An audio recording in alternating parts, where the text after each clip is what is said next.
বিএনপির চাঁদাবাজি নিয়ে হলো কি একটা সার্চ দেন গুগলে, কতক্ষণ যাইতে পারবেন আমরা জানি না। মানে রেলগাড়ি যত বড়, তার থেকে বড় হলো কি আপনারা নিউজ মিডিয়া স্ক্রল করতে পারবেন।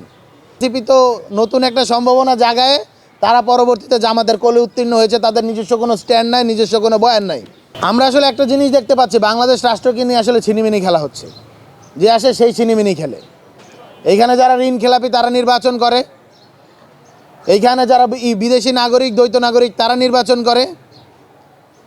এইখানের ভিতরে হলো গিয়া বাংলাদেশের প্রধান একটি রাজনৈতিক দল জামাত ইসলামের আমির টুইটারের মাঝে হলো গিয়া নারীদেরকে নিয়ে অশ্রাব্য মন্তব্য করে, পরবর্তীতে বলা হয় সেটা আসলে হ্যাক হয়েছে।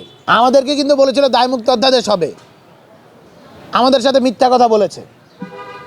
এই মিথ্যা বলেছেন আইনমন্ত্রী আসিফ নজরুল স্যার, এই মিথ্যা কথা বলেছেন ডক্টর মোহাম্মদ ইউনূস, এই মিথ্যা কথা বলেছেন আমাদেরকে হলো গিয়া যারা কোর্টে রয়েছেন তারা, প্রধান বিচারপতি থেকে বাকিরা যারা রয়েছেন, এবং এই মিথ্যা বলেছে ছাত্র উপদেষ্টা 3 জন।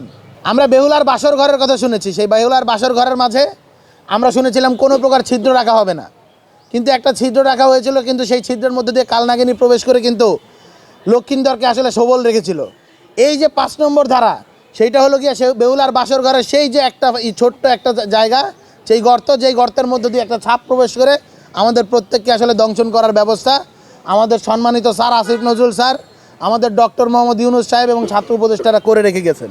বাংলাদেশে গণভোটের পক্ষে কেন্দ্রগুলোতে হ্যাঁ ভোটের এজেন্ট প্রেরণ করব, অর্থাৎ গণভোটে হ্যাঁ যাতে যেতে, তার জন্য বৈষম্য বিরোধী ছাত্র আন্দোলন হ্যাঁ ভোটের জন্য এজেন্ট প্রেরণ করবে, এবং তারা প্রত্যেকটি কেন্দ্রে ইলেকশনের দিন থাকবে, এবং তারা যাতে হলো গিয়ে গণভোটের জনগণ হ্যাঁর পক্ষে রায় দেয় তার জন্য প্রচার প্রচারণা করবে এবং তাদেরকে কনভিন্স করার কাজটা করবে। তো আমাদের যে আগামীর লড়াই, সেই আগামীর লড়াই নিশ্চিতে গণভোটকে হ্যাঁ করা, গণভোটের হ্যাঁকে বিজয়ী করা অত্যন্ত জরুরি, এবং এর কোনো আসলে বিকল্প নাই, এর আসলে বিকল্প হইতেও পারে না।